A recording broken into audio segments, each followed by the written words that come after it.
Olá, minha gente, estamos aí novamente com vocês e sempre para comentar os assuntos da semana, dar as suas opiniões. Estão presentes o nosso deputado Gerson Berger e o jornalista Pedro do Couto. Pois é, minha gente, mas nós hoje vamos falar sobre um problema que é realmente muito grave e que atinge toda a nação brasileira: a falência do sistema prisional. E na semana passada abordamos o assunto e teve uma repercussão muito grande. Também falaremos sobre a morte de Ariel Sharon, ex-primeiro-ministro do Estado de Israel, que estava em coma há 8 anos. Pois é, minha gente, mas antes de entrar nos assuntos de hoje, eu não poderia deixar de parabenizar a grande fadista Maria Alcina pelo lançamento do seu CD, 60 anos de Brasil.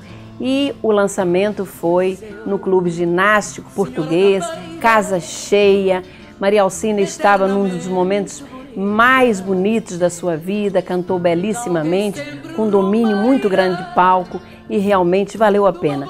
Foi muito, muito bonito. Maria Alcina, meus parabéns, e eu tenho certeza que seu CD vai fazer muito sucesso. Bom, Gerson e Pedro, mas vamos ao nosso programa. O verão está aí com calor intenso e a população em várias regiões reclamando muito da falta de água e energia.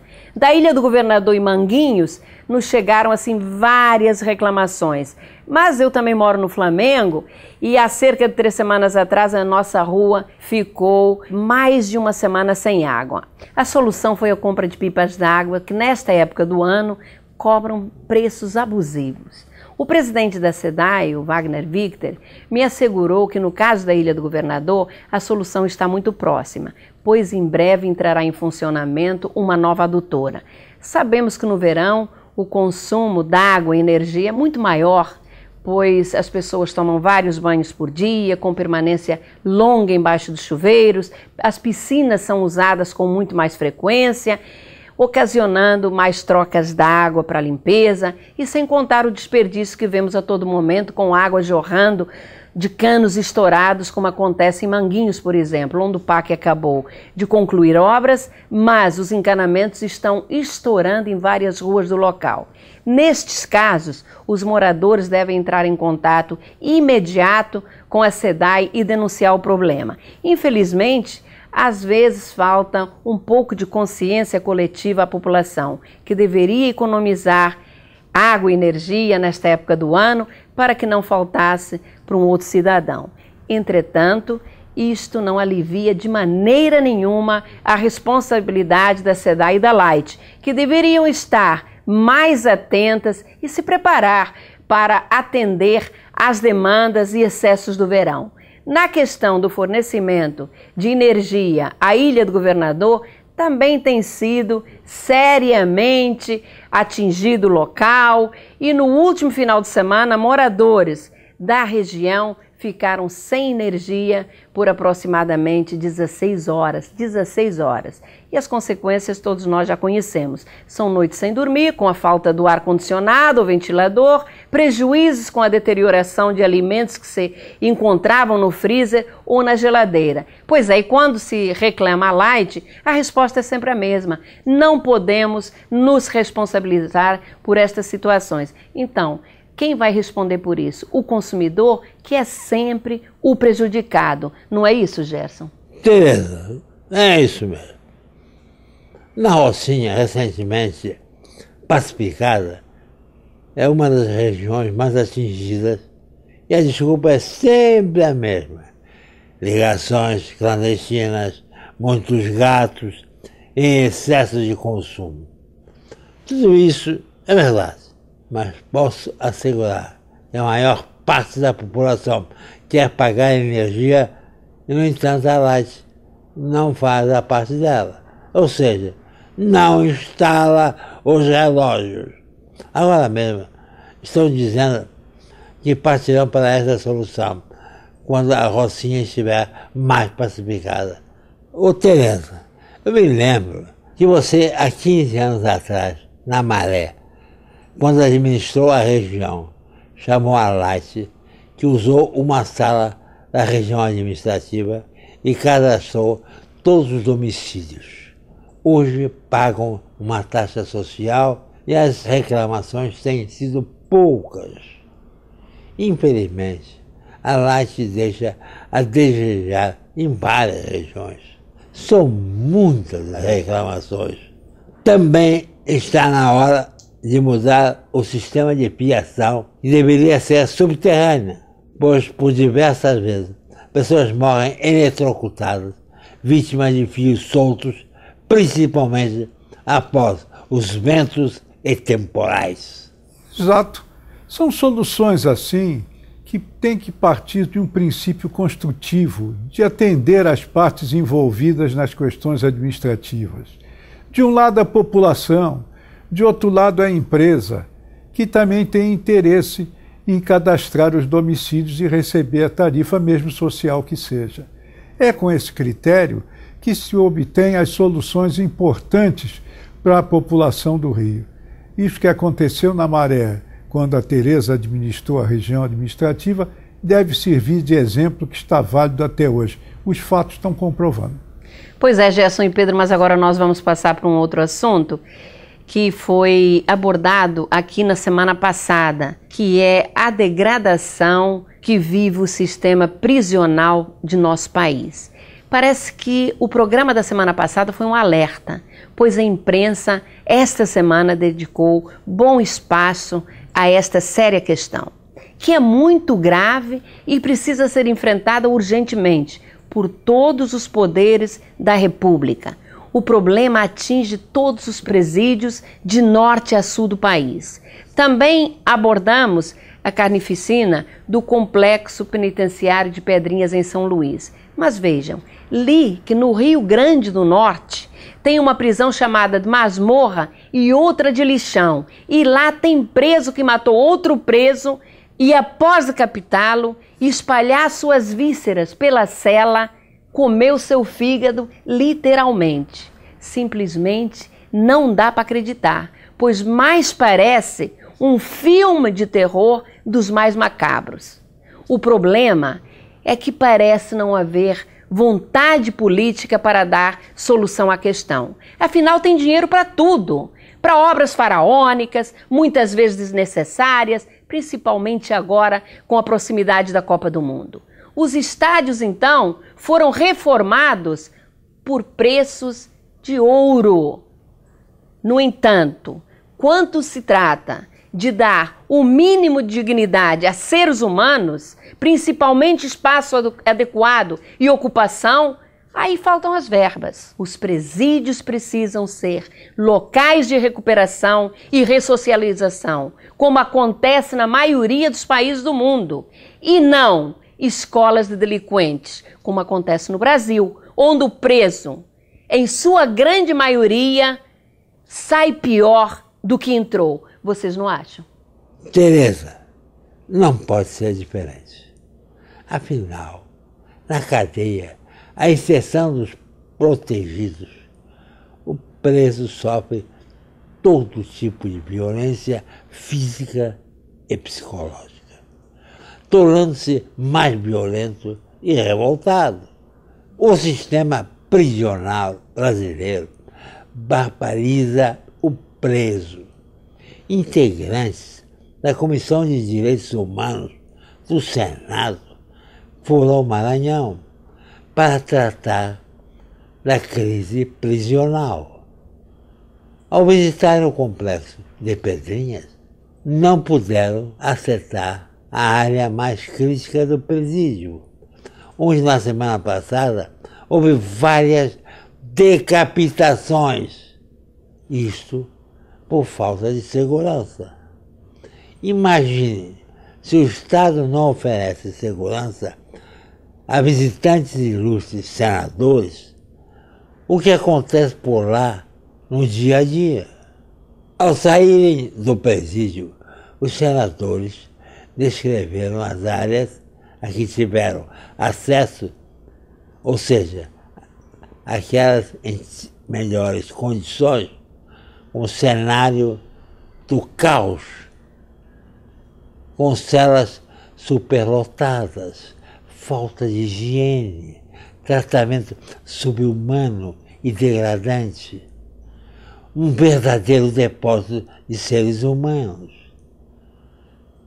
Diante de todos esses casos, assistimos a jornais denunciando Rosiara Sarney, governador do Maranhão, que gastou em 4 anos 274 milhões com contratos com amigos e parentes.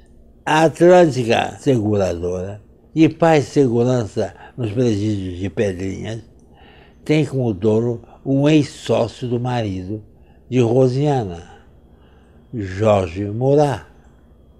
Além dele, tem inúmeros primos dos dois lados e até aliados, e vê às custas do governo do Maranhão. A governadora, ao ser questionada sobre essa situação, simplesmente respondeu que tudo estava dentro da legalidade. Pode estar dentro da lei, mas faltou ética e moral.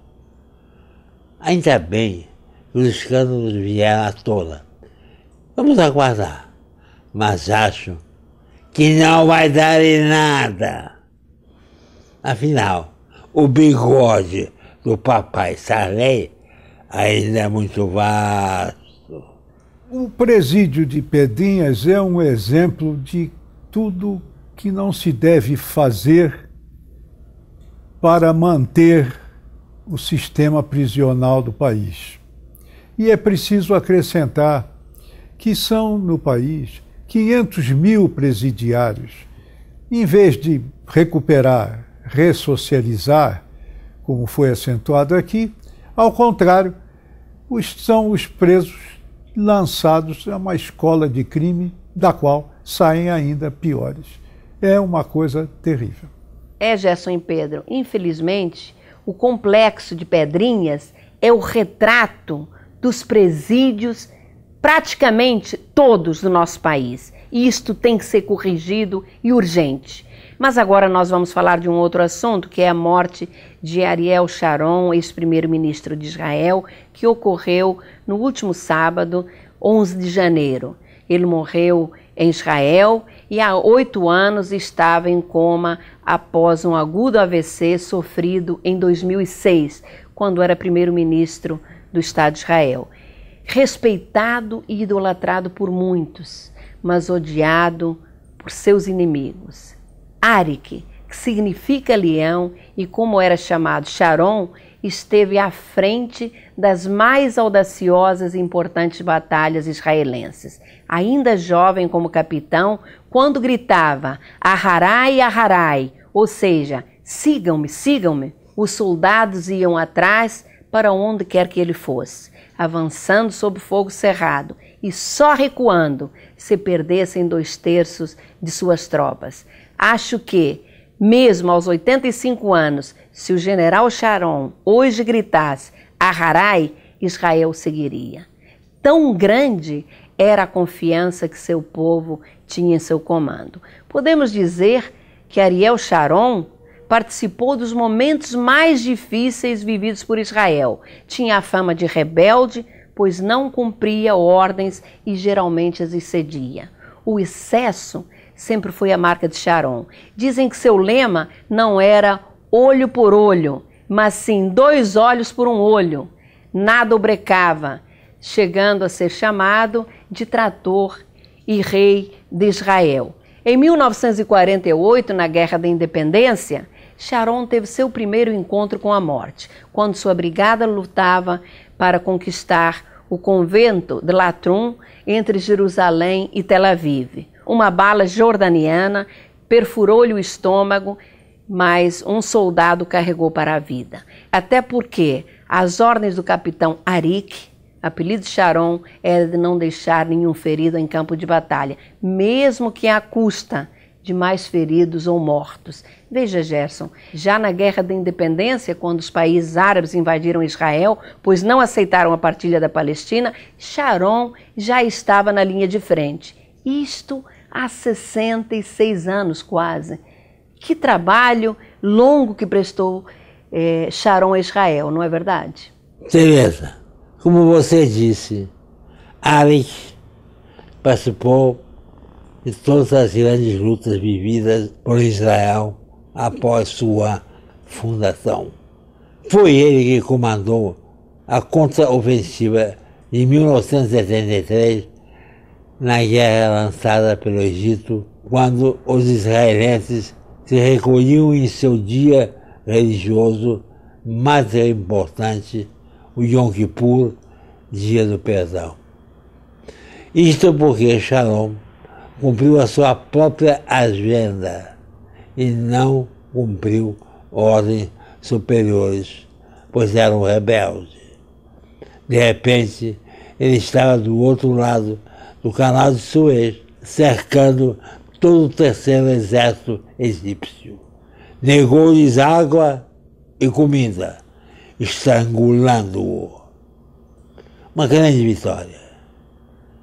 Enquanto o mundo inteiro protestava, Sharon não se preocupava e dizia que o mundo nada fez quando Israel era atacado de surpresa por todos os lados, enquanto sua população estava jejuando e rezando nas sinagogas. E afirmava sempre: quem não é meu amigo é meu inimigo. O traço mais marcante de sua personalidade, a rebeldia, foi percebido desde jovem por figuras de destaque israelense, como Ezer Weizman, comandante da Força Aérea Israelense.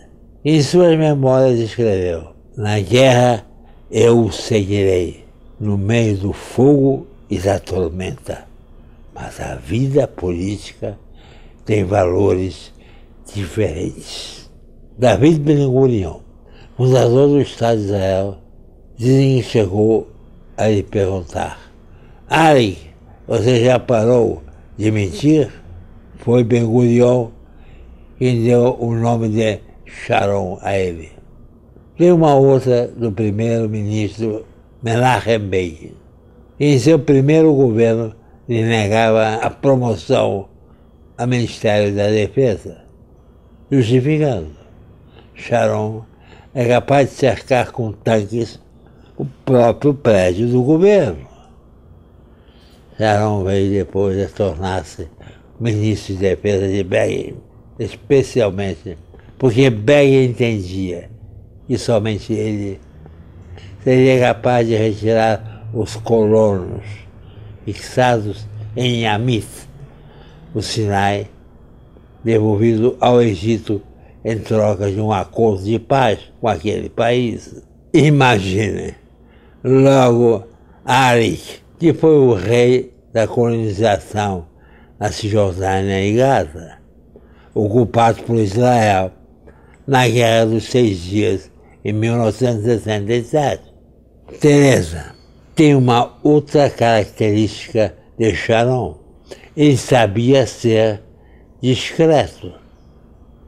Veja, no enterro de Rabin, de quem ele era conselheiro, discreto e isolado, assistindo, curtindo a dor no seu cantinho. Gerson, nós estamos reconhecendo suas qualidades, mas também as suas falhas. E existe um fato extremamente grave, marcante na biografia de Sharon: a Guerra do Líbano em 1982, quando Israel entrou naquele país apoiado por milícias cristãs libanesas e chegou à capital, Beirute. O objetivo era fazer cessar os ataques dos palestinos liderados por Yasser Arafat, que estava baseado no Líbano. Naquele momento, o Líbano se encontrava em plena guerra civil. Israel ajudou a eleger o cristão maronita Bashir Gemayel, que às vésperas de sua posse teve seu QG soterrado por uma poderosa bomba enviada pelos muçulmanos. Isto gerou um sentimento de ódio e vingança nas forças cristãs, e foi quando as milícias falangistas cristãs entraram nos campos palestinos de Sabra e Shatila e perpetraram um massacre, matando aproximadamente 3.000 pessoas desarmadas, entre elas homens, mulheres e crianças. E isto em apenas 3 dias. Uma comissão de inquérito israelense responsabilizou Sharon por omissão e por não ter previsto ou impedido os massacres, pois Sharon era o responsável pelo comando das tropas israelenses na região. Sharon foi punido por essa omissão, e este fato teve um peso muito negativo em sua vida pública. Não é verdade, Gerson? Exato, Tereza. Sharon foi punido por essa omissão e foi afastado do Ministério da Defesa. Não resta dúvidas. E sua atitude foi deplorável, injustificável. Como foi injustificável sua visita em 2000 na esplanada das mesquitas em Jerusalém Oriental, local sagrado do Islã, numa atitude de afronta, querendo demonstrar que aquela região pertencia a Israel e não aos árabes. Sharon provocou indignação e revolta na comunidade do Islã. No dia seguinte explodiu a segunda intifada, ou seja, a revolta civil de palestinos contra a ocupação israelense.